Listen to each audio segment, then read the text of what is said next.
Sebelum lanjut, please tekan tombol subscribe, like, komen dan share, supaya kami lebih bersemangat lagi bikin videonya.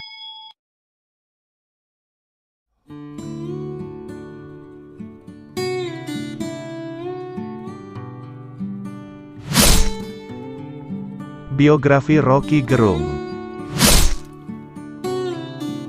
Siapa yang tidak kenal politisi kontroversial satu ini? Inilah biografi Roky Gerung. Tonton video ini sampai selesai. Roky Gerung dilahirkan di Manado, Sulawesi Utara, pada tanggal 20 Januari tahun 1959.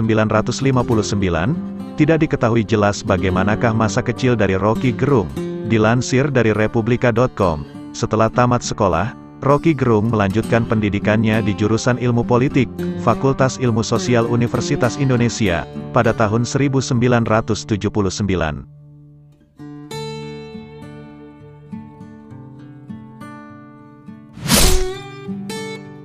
Dari ilmu politik pindah ke jurusan filsafat. Selama kuliah di Universitas Indonesia atau UI, Roky akrab dengan para aktivis Indonesia seperti Marsilam Simanjuntak, Hariman Siregar, dan lain-lain. Namun, tak lama setelah kuliah di jurusan ilmu politik, Roky Gerung memutuskan untuk pindah ke jurusan filsafat, dan berhasil menyelesaikan kuliahnya itu pada tahun 1986.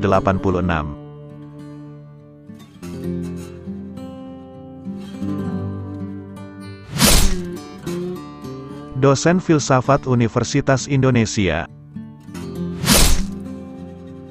Fakta unik yang diketahui dari Roky Gerung adalah, ia tak pernah mengambil ijazah sarjananya, dan tak mengikuti wisuda pasca lulus dari kampusnya di Universitas Indonesia, karena Roky menganggap, ijazah hanya tanda kalau orang pernah sekolah, bukan tanda orang pernah berpikir. Meskipun begitu, setelah menyelesaikan kuliahnya tersebut, Roky Gerung kemudian mengajar di alma maternya, Universitas Indonesia, sebagai dosen filsafat atas permintaan dari kampusnya sendiri. Di jurusan Ilmu Filsafat Universitas Indonesia, Roky Gerung mengajar mata kuliah filsafat, ekonomi, politik, hukum lingkungan, teknologi, dan teori keadilan. Walaupun hanya bergelar sarjana S1, ternyata Roky Gerung juga mengajar mahasiswa program magister. Fakta unik lainnya dari Roky Gerung adalah, ia tidak pernah mengambil gajinya sebagai dosen tidak tetap di UI. Selama 15 tahun mengajar di sana, semua gajinya itu ia sumbangkan pada kampusnya, Universitas Indonesia, seperti yang ia sebut dalam Twitternya. Dalam biografi Roky Gerung diketahui, bahwa walaupun hanya bergelar S1 filsafat, namun, mahasiswanya biasa memanggil Roky Gerung sebagai profesor, karena kecerdasan serta kejeniusannya dalam berpikir. Roky juga pernah menjadi pembimbing dari artis Dian Sastrowardoyo, ketika menjadi mahasiswa di jurusan ilmu filsafat.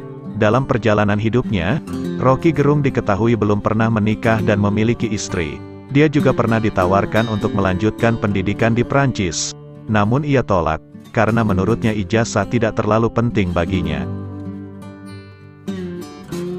Ia berhenti mengajar sebagai dosen di Universitas Indonesia pada awal tahun 2015. Ketika terbitnya Undang-Undang Nomor 14 Tahun 2005, yang mensyaratkan bahwa dosen minimal harus bergelar S2 atau magister. Dalam biografi Roky Gerung diketahui, bahwa ia dekat dengan mantan Presiden keempat Indonesia, yakni, Kiai Haji Abdurrahman Wahid atau Gus Dur.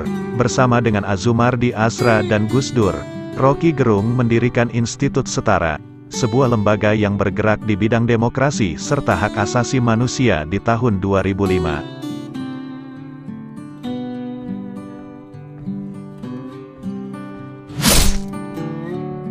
Mulai dikenal masyarakat. Nama Roky Gerung mulai terkenal di masyarakat, ketika ia sering menjadi narasumber atau pembicara dalam sebuah acara televisi, Indonesia Lawyer Club di TV One. Ia semakin dikenal karena komentar-komentarnya yang kontroversial, ketika menjadi narasumber di televisi dan melalui cuitannya di media sosial Twitter, terutama saat Roky Gerung mengatakan bahwa kitab suci sebagai fiksi. Komentarnya itu membuat heboh dan menjadi perbincangan di masyarakat. Ia bahkan dilaporkan ke pihak berwajib karena dugaan penistaan agama. Roky Gerung dikenal aktif mengkritisi pemerintahan Presiden Joko Widodo. Baik di televisi maupun di media sosial, Pandangan dan komentarnya itulah yang membuat Roky Gerung semakin dikenal di masyarakat Indonesia. Banyak yang membencinya, namun banyak pula yang mengaguminya sebagai sosok yang kritis. Selain sebagai seorang pengamat politik, Roky Gerung sekarang diketahui juga aktif menulis di media massa, serta menjadi peneliti di Perhimpunan Pendidikan Demokrasi. Ia juga kerap mengisi seminar atau diskusi publik, sebagai pembicara di berbagai daerah di Indonesia.